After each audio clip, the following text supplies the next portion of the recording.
दोस्तों આગળ વધીએ પહેલાં સબસ્ક્રાઇબ બટન જરૂરથી દબાવો અને હા બેલ બટન પણ દબાવો જેથી દરેક વિડીયો જલ્દી મળી શકે।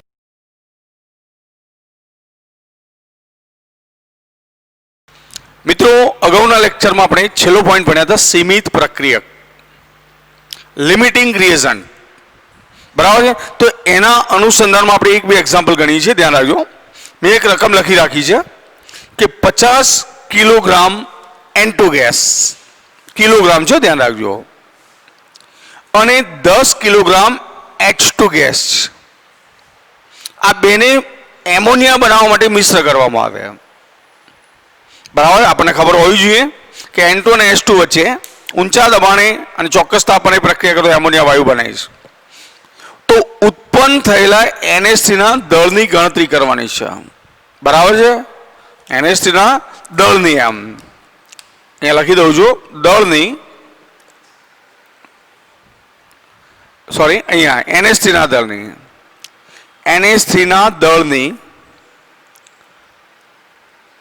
કિલોગ્રામમાં ગણતરી કરવાની છે, મતલબ NH3 નું દળ કિલોગ્રામમાં ગણવાનું છે। આ પરિસ્થિતિમાં NH3 ના ઉત્પાદનમાં તમારે સીમિત પ્રક્રિયકને ઓળખાવાનો છે। મેં તમને અગાઉ પણ કહ્યું હતું, ધ્યાન રાખજો કે સીમિત પ્રક્રિયક જ નિપજનું દળ નક્કી કરશે, નિપજનો જથ્થો નક્કી કરશે, નિપજના મોલ નક્કી કરશે બરાબર। એટલે પહેલા તો સીમિત પ્રક્રિયક આપણે શોધવો પડશે। મિત્રો NH3 ના ઉત્પાદન માટેનું સંતુલિત સમીકરણ લખવું નીચે પ્રમાણે લખી શકાય, એટલે હું લખું છું સ્ટેપ બાય સ્ટેપ, ધ્યાન રાખજો। આપણે ગણતરી મૂકીએ છીએ NH3 ના અથવા NH3 ગેસના ઉત્પાદનની બરાબર છે, અથવા ઉત્પાદન માટેનું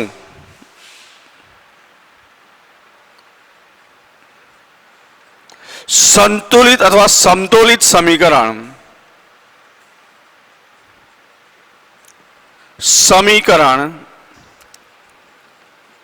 નીચે મુજબ છે।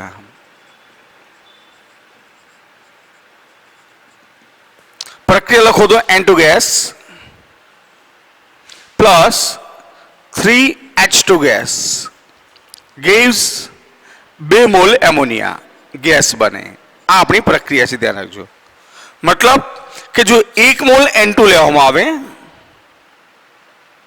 તો 3 મોલ H2 ની જરૂર પડે, આ યાદ રાખો। તો આપણને 2 મોલ એમોનિયા મળે, આ સીધી વાત છે। આટલી તો આપણને પ્રક્રિયા ઉપરથી માહિતી મળે છે। હવે NH3 નું પરમાણુ અરે નાઇટ્રોજનનું પરમાણુ દળ તમને આપ્યું છે, હાઇડ્રોજનનું પણ આપ્યું છે, N2 વાયુ છે, ધ્યાન રાખજો બરાબર છે। તો એના મોલ શોધીએ તો પહેલા સ્ટેપમાં ગણતરીમાં લઈશું આપણે N2 ના મોલ।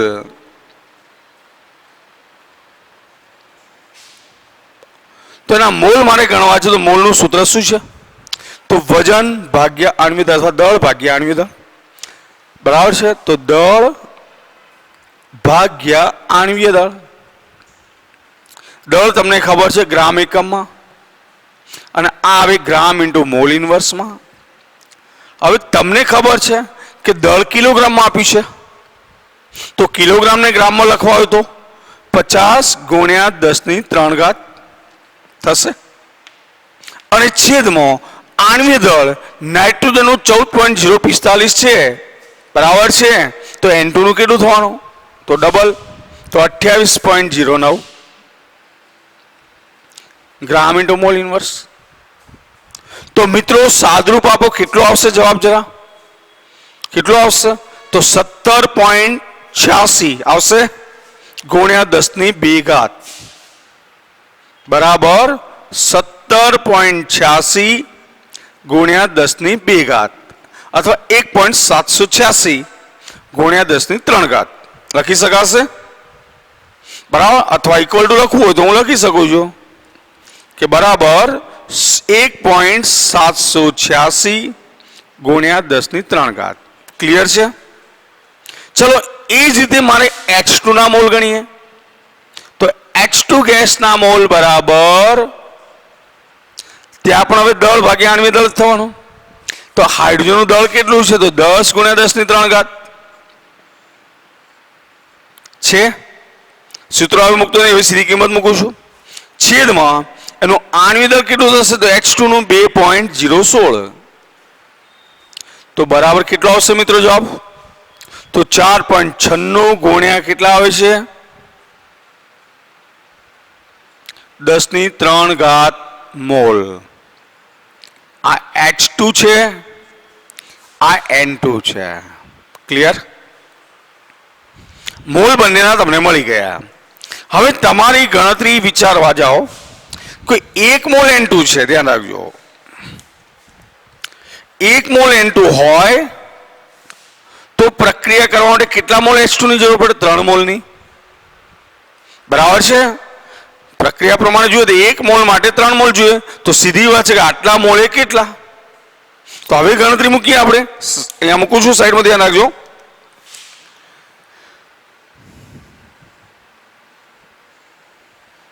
ધ્યાન એ રાખજો કે ઉપરોક્ત પ્રક્રિયા મુજબ જોઈએ આપણે ઉપરોક્ત પ્રક્રિયા મુજબ જોઈએ આપણે સીધી રાશિ મૂકી શકાય કે 1 મોલ N2 સાથે 1 મોલ N2 સાથે પ્રક્રિયા થવા માટે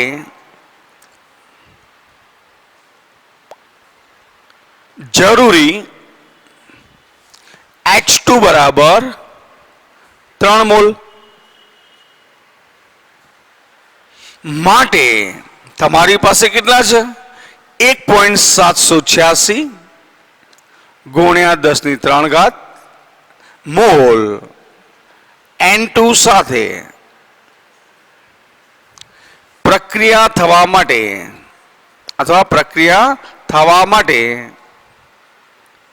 જરૂરી H2 બરાબર પ્રશ્નાર્થ તે રાશિ મૂકી દઈએ આપણે બરાબર આપણે મૂકીશું તો થશે જુઓ શું થશે 1.786 ગુણ્યા 10³ ગુણ્યા 3 ભાગ્યા 1 બરાબર કેટલા આવશે મિત્રો કેટલા આવશે જુઓ જરા તો 5.36 ગુણ્યા 10³ મોલ H2 જરૂરી છે મિત્રો આના ઉપર તમે એક વસ્તુ સીધી વિચારી શકો છો કે ખરેખર H2 ની જરૂર કેટલી છે આપણે H2 ની જરૂર કેટલી છે 5.36 છે કે નહીં ગુણ્યા 10³ આટલા મોલ H2 ની જરૂર છે હવે તમારી ગણતરી પ્રમાણે H2 ના મોલ કેટલા છે જોઈ શકો છો આટલા છે જોઈએ છે કેટલા આપણે આટલા મોલ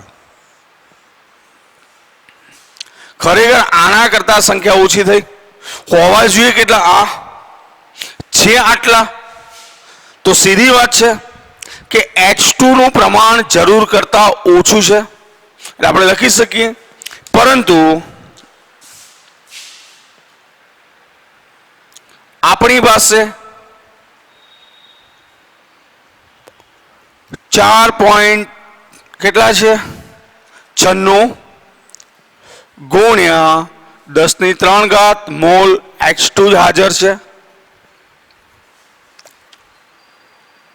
છે કે નહીં જોઈ શકો છો રકમમાં અથવા ગણતરી પ્રમાણે જુઓ તો આટલા મોલ તેથી સીમિત પ્રક્રિયા કયો થશે જે ઓછો છે એ આટલો હોવો જોઈએ આટલો જ છે માટે H2 એ સીમિત પ્રક્રિયક થશે અથવા પ્રક્રિયક છે આ એક પ્રશ્નનો જવાબ તમારી પાસે થયો શું કહ્યું છે સીમિત પ્રક્રિયકને ઓળખી બતાવો તો સીમિત પ્રક્રિયક મિત્રો કયો H2 છે તો સીમિત પ્રક્રિયક જ નિપજનું દળ નક્કી કરશે બરાબર છે હવે તમને એટલી ખબર પડી જોઈએ કે 3 મોલ H2 છે તો કેટલા મોલ એમોનિયા બને છે 2 મોલ તો 4.96 ગુણ્યા 10³ કેટલા તો આનાથી એમોનિયાના મોલ મળે કે આટલા બની શકે છે તો લખું છું મિત્રો ધ્યાન રાખજો સમીકરણ એમનું મત રાખું છું, બાકીની વિગતો અહીંયા ધ્યાન રાખજો, બરાબર છે, અને પૂરું ધ્યાન રાખજો. આટલી ગણતરી મૂક્યા પછીની વાત છે આપણે, બરાબર. સમીકરણ મેં એમને રાખ્યું છે તમારી જાણકારી માટે. હવે આપણે લખી શકીએ કે હવે 3 મોલ H2 તો સામે કેટલા મોલ છે? 2 મોલ NH3 ઉત્પન્ન થાય.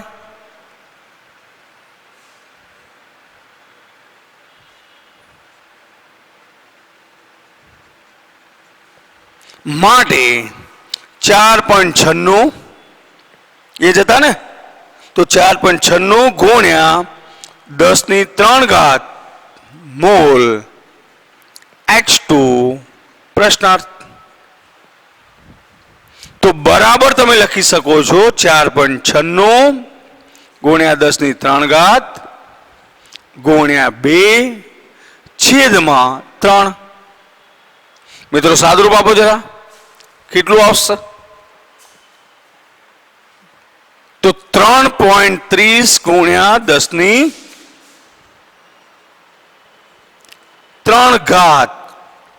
મોલ NH3 ઉત્પન્ન થાય.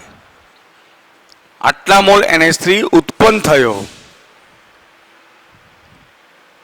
મતલબ આટલાનું ઉત્પાદન થયું. હવે તમારે દળ શોધવું છે કિલોગ્રામમાં, તો તમને એટલી ખબર હોય છે કે NH3 ના મોલ બરાબર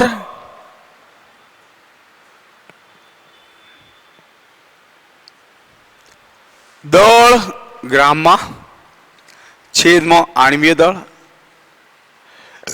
ગ્રામ ઇન્ટુ મોલ ઇન્વર્સ,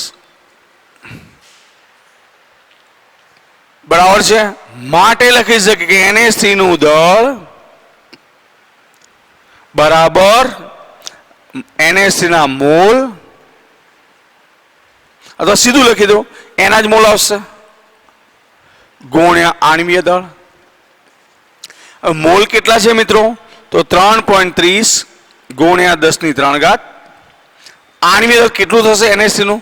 તો નાઇટ્રોજનનું 14, આપણે એક્ઝેક્ટ નહીં લઈ લે, 14 લઈ લઈએ, અને હાઇડ્રોજનનું 1 એટલે 17 થશે. મિત્રો સાદુરૂપ આપો તો જવાબ કેટલો આવશે? તો 5.61 ગુણ્યા 10⁴ ગ્રામ આટલું દળ આવ્યું. કેટલું આવ્યું? અને એને કિલોગ્રામમાં ફેરવીએ તો હજુ આને આમ પણ લખી શકો, 56.1 ગુણ્યા 10⁻³ ગ્રામ. ગ્રામને કિલોગ્રામમાં ફેરવવા તો 1000 વડે ભાગવા પડે, કે 10⁻³ વડે ભાગવા પડે, તો બરાબર જવાબ આવશે 56.1 કિલોગ્રામ NH3. મતલબ આટલો એમોનિયા ઉત્પન્ન થાય છે. આપણે ગણતરી પૂરી. મતલબ આટલી રકમને આ ગણતરી ઉપરથી એક વસ્તુ તમે ચોક્કસ શીખ્યા હશો કે સીમિત પ્રક્રિયક જ નિપજનું ઉત્પાદન નક્કી કરે છે. બરાબર છે. આવો જ દાખલો બીજો આપણે ગણીશું મિત્રો, એ પહેલા આ લખી નાખશો, પછી આપણે બીજો ગણીએ. મિત્રો મેં બીજી એક રકમ લખી છે, બરાબર સમજો કે નીચેના રાસાયણિક સમીકરણ પ્રમાણે N2 અને H2 એકબીજા સાથે પ્રક્રિયા કરી એમોનિયા વાયુ ઉત્પન્ન કરે છે. પ્રક્રિયા સમીકરણ આપેલું છે. હવે તમને 3 પ્રશ્નો પૂછ્યા છે કે 2 ગુણ્યા 10⁻³ એટલે 2000 ગ્રામ N2 એ 1000 ગ્રામ H2 સાથે 1.00 ગુણ્યા 10⁻³ એટલે કે 1000 ગ્રામ H2 સાથે પ્રક્રિયા કરે તો ઉત્પન્ન થતા એમોનિયાનું દળ ગણો. બીજો પ્રશ્ન તમને છે કે બંનેમાંથી કોઈ પણ પ્રક્રિયા પામ્યા વગરનો રહેશે ખરો? જો હા હોય તો વધેલો જે પ્રક્રિયક છે એનું દળ ગણવાનું છે કે કેટલો પ્રક્રિયક વધ્યો હશે. બરાબર છે. તો પહેલી ગણતરી મિત્રો હું કરું છું, ધ્યાન અહીંયા રાખજો. નંબર 1 ની આપણે વાત કરીએ છીએ કે સમીકરણ પ્રમાણે જોઈએ તો N2 gas plus 3H2 gas સામે 2 મોલ એમોનિયા બને છે. આપણું સમીકરણ છે. જો મોલ પ્રમાણે જોવા જઈએ તો આ 1 મોલ છે, આ 3 મોલ છે, તો આ 2 મોલ બને છે. હવે 1 મોલનું દળ નાઇટ્રોજન માટે આપણે ગણીશું N2 માટે 28 ગ્રામ હોય તો H2 માટે તમને ખબર છે 6 ગ્રામ હોય, 3 મોલ છે એટલે બરાબર. પરમાણુ દળ આપ્યા નથી એટલે હાઇડ્રોજનનું 1 લેવાનું, નાઇટ્રોજનનું 14 લઈશું. બરાબર છે. તો સીધી વાત છે કે આ કેટલો હશે? 34 ગ્રામ બનશે. આટલી આપણને ખબર પડે સમીકરણ મુજબ. બરાબર છે. હવે આપણે ગણવા જઈએ તો સમીકરણ પ્રમાણે જો 28 ગ્રામ નાઇટ્રોજન હોય તો કેટલા ગ્રામ એમોનિયા ઉત્પન્ન થાય છે? 14 ગ્રામ. હાઇડ્રોજન કેટલો વપરાય છે? 6 ગ્રામ. બરાબર છે. તો આપણને સીમિત પ્રક્રિયક પહેલા નક્કી કરવો પડશે. એટલે આપણે લખી શકીએ કે સમીકરણ પ્રમાણે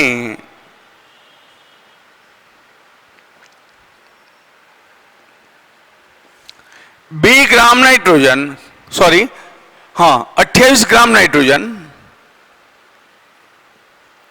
N2 બરાબર છે એ કેટલા ગ્રામ સાથે? તો 6 ગ્રામ H2 સાથે પ્રક્રિયા કરે. સીધું લખું, 6 ગ્રામ H2 સાથે પ્રક્રિયા કરે.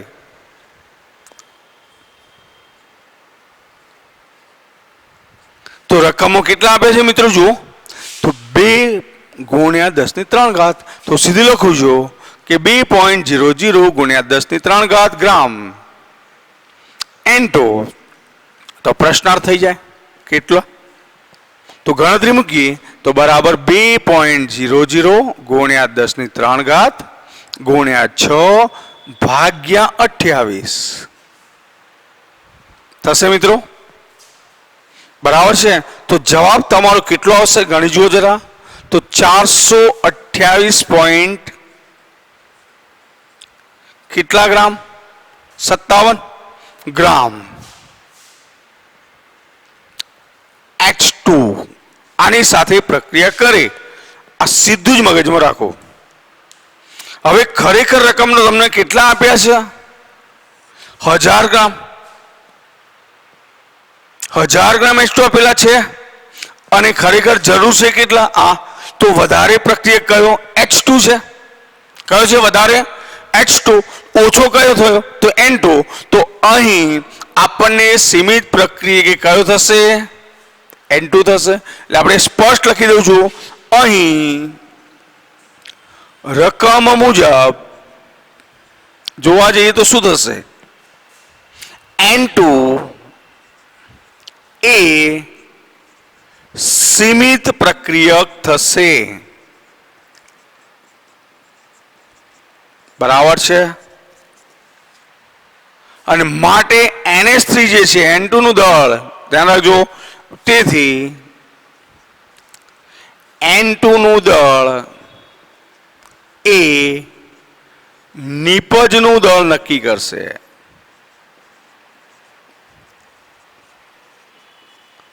ચલો મિત્રો આટલી તો આપણને ખબર પડી. પહેલી વસ્તુ સીમિત પ્રક્રિયક આપણે નક્કી કરવાનો છે, થઈ ગયો. બરાબર છે. ચલો હવે મહત્વની બાબત તરફ જઈએ છીએ કે સીમિત પ્રક્રિયક તમે નક્કી કરી દીધો. બરાબર છે. તો હવે તમારે NH3 નું દળ નક્કી કરવું છે. તો NH3 નું દળ કોણ નક્કી કરશે? N2. તો હવેની ગણતરી મૂકું છું, ધ્યાન રાખજો કે 28 ગ્રામ N2 હોય તો કેટલા ગ્રામ એમોનિયા ઉત્પન્ન થાય? 34 ગ્રામ. તો હવે ગણું મૂકું છું કે હવે 28 ગ્રામ N2 તો સામે કેટલા ગ્રામ?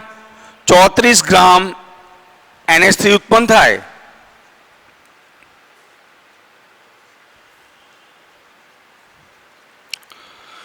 તો હવે આપે છે કેટલા રકમો મિત્રો? 2.00 ગુણ્યા 10 ની 3 ઘાત માટે 2.00 ગુણ્યા 10 ની 3 ઘાત ગ્રામ N2. પ્રશ્નાર્થ બરાબર લખી શકીએ 2.00 ગુણ્યા 10 ની 3 ઘાત ગુણ્યા 34 છેદમાં 28. સાદુરૂપ આપો મિત્રો, કેટલો જવાબ આવશે? કેટલો આવશે? તો 2.42 ગુણ્યા 10 ની 3 ઘાત ગ્રામ. બરાબર આવશે 2.42 ગુણ્યા 10³ ગ્રામ NH3 ઉત્પન્ન થાય. ક્લિયર મિત્રો? આ એક પ્રશ્નનો જવાબ થયો મિત્રો. બીજો પ્રશ્ન શું હતો કે બંનેમાંથી કોઈ પણ પ્રક્રિયા પામ્યા વગરનો રહેશે તો હા, એનો જવાબ આપું છું નંબર 2 નો. તો જવાબ આપણો હા, પામ્યા વગરનો રહેશે તો હા. પણ કયો? તો H2 છે. સીધી વાત છે કે H2 વધારે છે. હોવો જોઈએ કેટલો? આટલો છે, આટલો. બરાબર છે. એટલે લખો કે H2 એ પ્રક્રિયા પામ્યા વગરનો રહેશે.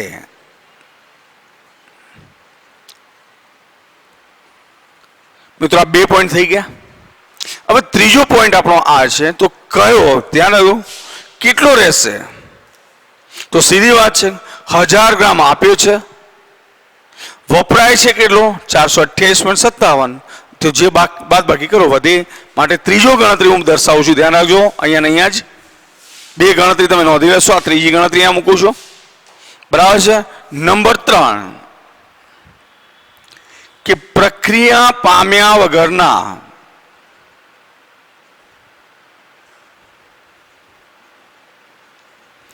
H2 નું દળ બરાબર કેટલું થશે? તો 1000, કેમ કે 1 ગુણ્યા 10³ એટલે 1000 થાય, માઇનસ 428.57 બરાબર મિત્રો કેટલા આવશે? તો 571.43 ગ્રામ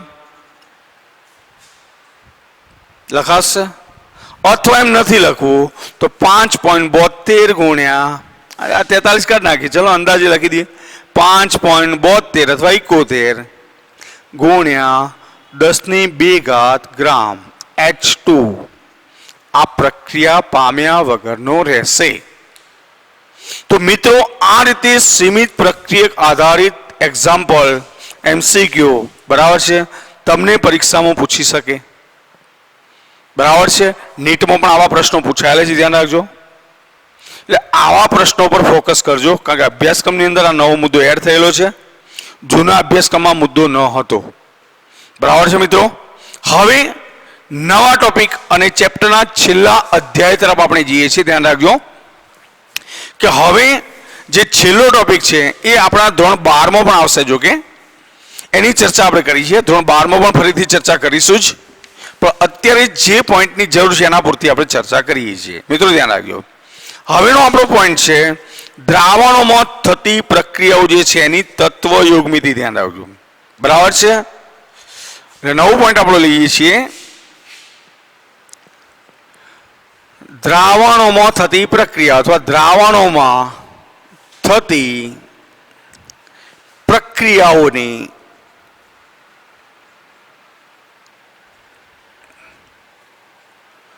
તત્વ યોગમિતિ.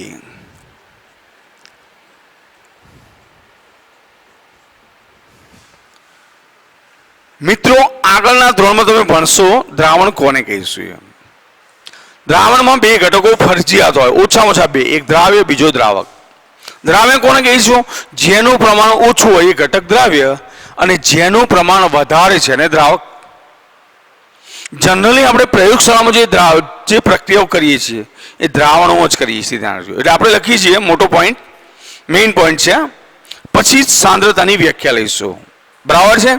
તો પ્રયોગશાળામાં થતી મોટાભાગની પ્રક્રિયાઓ, પોઈન્ટ લખું છે નોંધી રાખશો સાથે સાથે, કે પ્રયોગશાળામાં થતી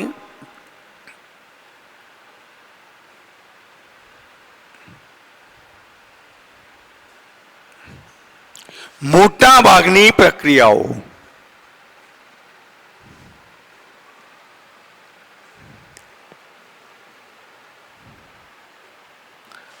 અને આપણને ખબર છે કે અહીંયા કેમિકલ રિએક્શનની જ વાત છે.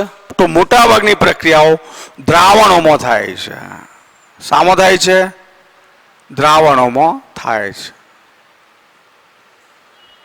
મિત્રો ધ્યાન રાખજો, દ્રાવણો 3 પ્રકારના હોય છે. ઘન દ્રાવણ પણ હોય છે, પ્રવાહી દ્રાવણ પણ હોય છે ને વાયુ દ્રાવણ. આપણે અહીંયા ફક્ત ને ફક્ત પ્રવાહી દ્રાવણના સંદર્ભમાં જ વાત કરીએ છીએ.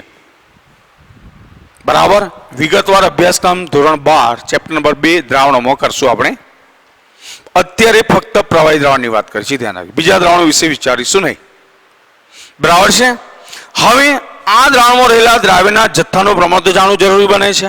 બરાબર છે. એટલે લખી શકીએ છીએ કે આથી દ્રાવણમાં રહેલા દ્રાવ્યના જથ્થાનું પ્રમાણ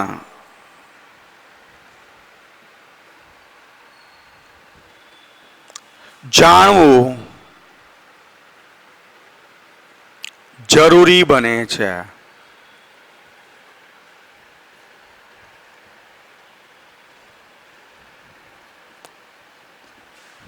બરાબર.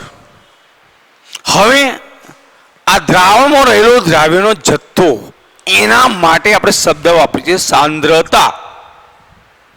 બરાબર છે મિત્રો. આપણે ઘણી વાર બોલીએ છીએ કે આ મંદ દ્રાવણ છે, આ સાંદ્ર દ્રાવણ છે. મંદ સાંદ્ર કોને કહીશું? મંદ એટલે મતલબ દ્રાવ્યનો જથ્થો ઓછો, સાંદ્ર એટલે દ્રાવ્યનો જથ્થો વધારે છે. બરાબર છે. અને આપણને ખબર પડે કે હવે દ્રાવ્યનો જથ્થો ઓગળી શકે એમ નથી, તો એવું દ્રાવણ એટલે સંતૃપ્ત દ્રાવણ.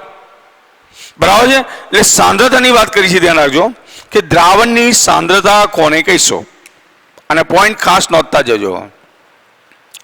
દ્રાવણની સાંદ્રતા, દ્રાવણની સાંદ્રતા નક્કી કરો એટલે તમને દ્રાવણના જથ્થાની પણ ખબર પડી જાય. કેટલા લીટર દ્રાવણ બન્યું એ પણ ખબર પડે. દ્રાવણની સાંદ્રતાના જુદા જુદા એકમો વિશે અહીંયા વાત કરીશું. અને એને જ કહી છે દ્રાવણમાં થતી પ્રક્રિયાઓની તત્વ યોગમિતિ. મિત્રો ધ્યાન રાખજો. બરાબર છે.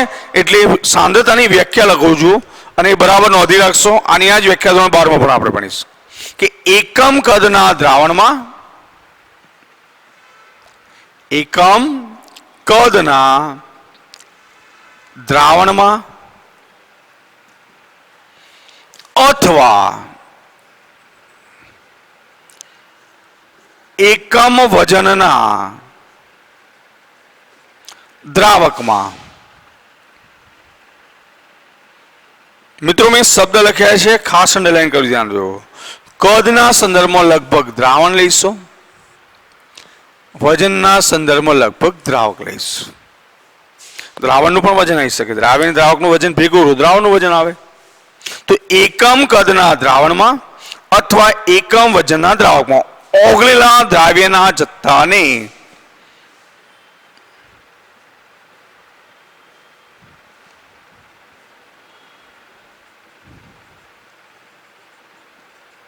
તે દ્રાવણની અથવા જે તે દ્રાવણ બનાવે તે દ્રાવણની સાંદ્રતા કહે છે.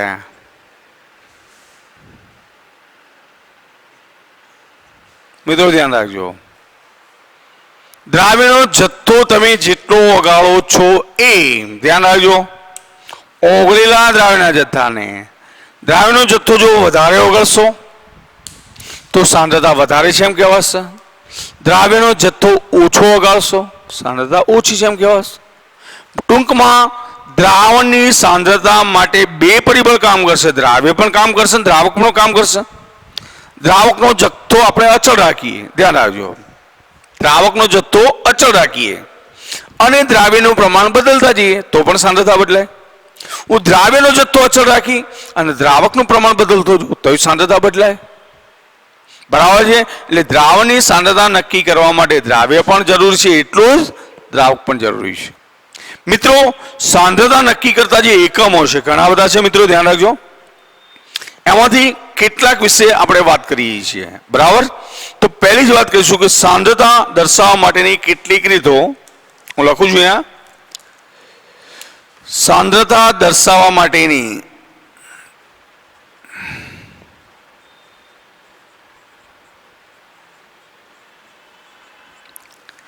કેટલીક રીતો નીચે પ્રમાણે છે.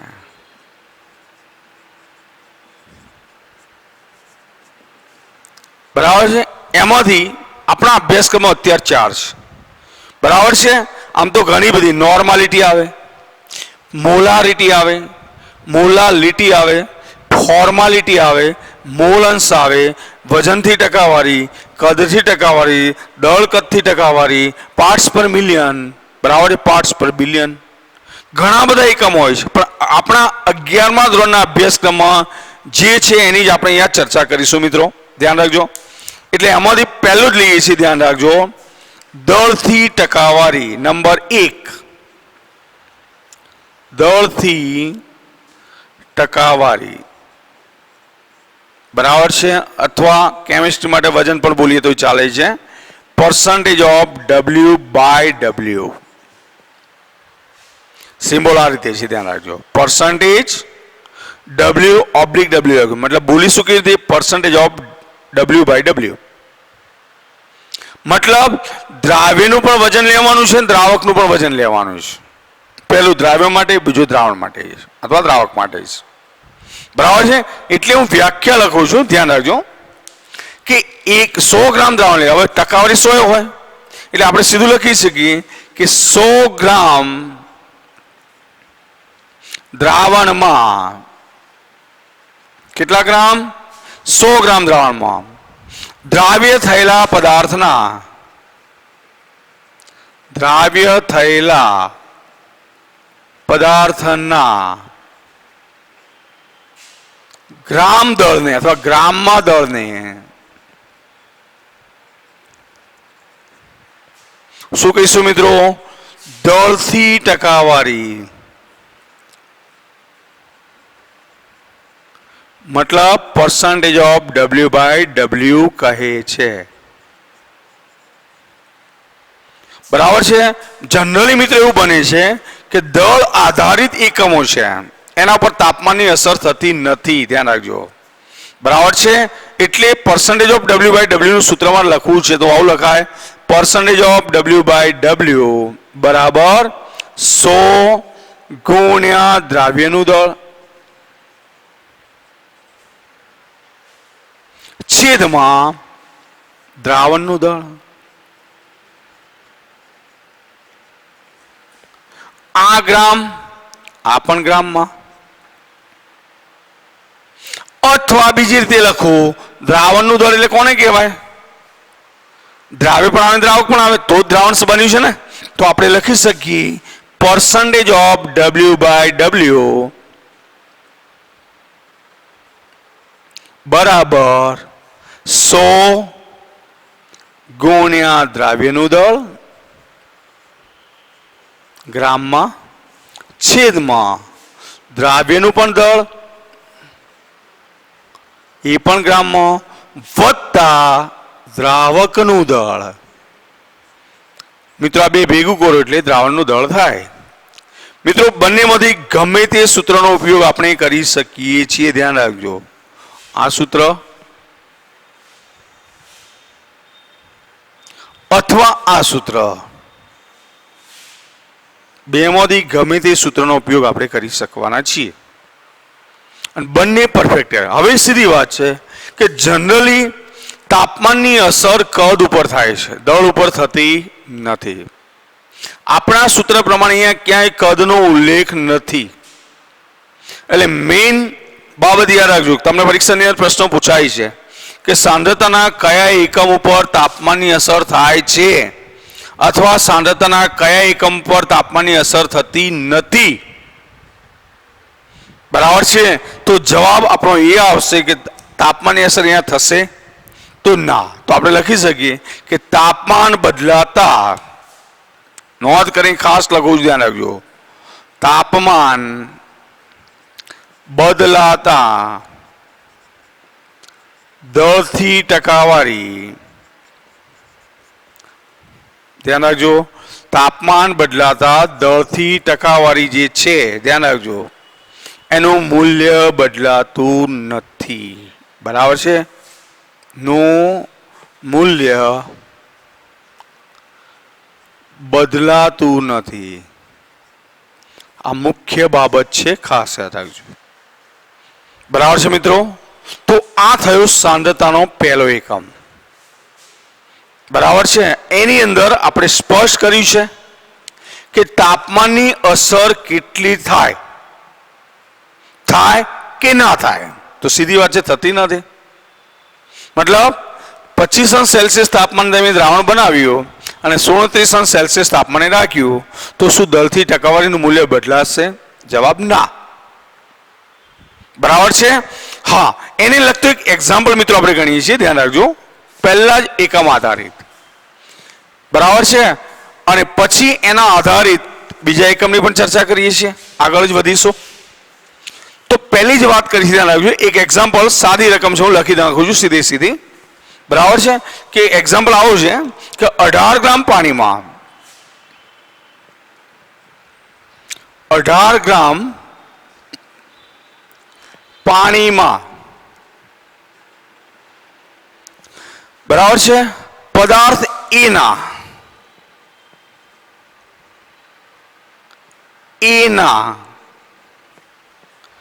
કેટલા ગ્રામ મિત્રો? 2 ગ્રામ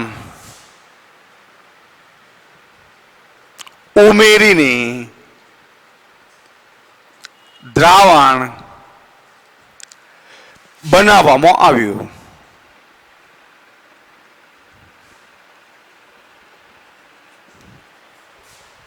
તો દ્રાવ્યના દળની ટકાવારી શોધો, અથવા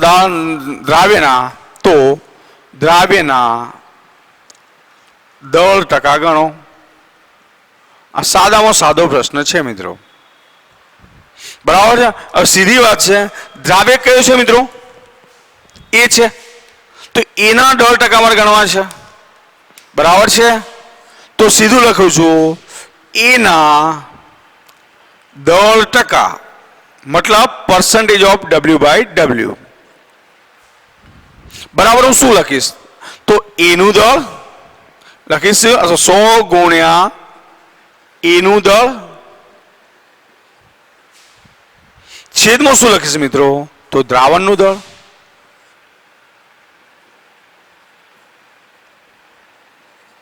મિત્રો અહીંયા તમારી જોડે 100 તો છે જ. એ કેટલા ગ્રામ છે? 2 ગ્રામ છે. ચલો, દ્રાવણનું દળ કેટલું હશે કહી શકો? 18 વત્તા 2, એટલે હું લખી શકું છું અહીંયા સાઈડમાં લખું તો દ્રાવણનું દળ બરાબર દ્રાવ્યનું દળ વત્તા દ્રાવકનું દળ બરાબર દ્રાવ્યનું 2 હતું વત્તા 18 બરાબર કેટલા લખીશ? 20 ગ્રામ. તો બરાબર તમે લખી શકો 100 ગુણ્યા 2/20. મિત્રો કેટલો જવાબ આવશે? તો 10% આવશે.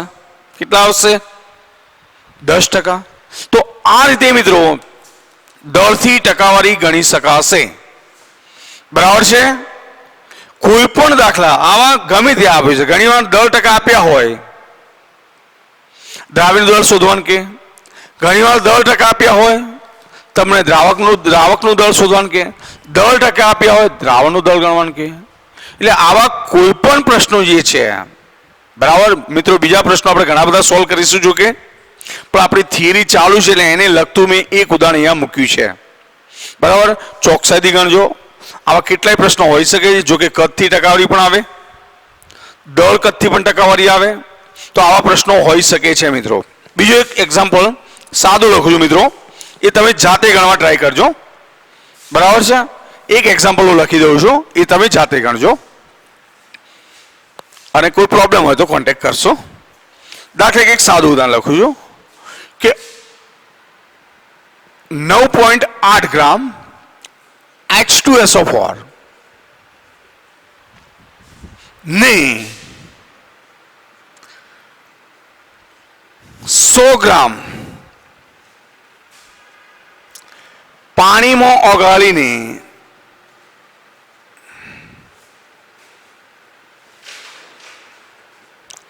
દ્રાવણ બનાવવામાં આવ્યું.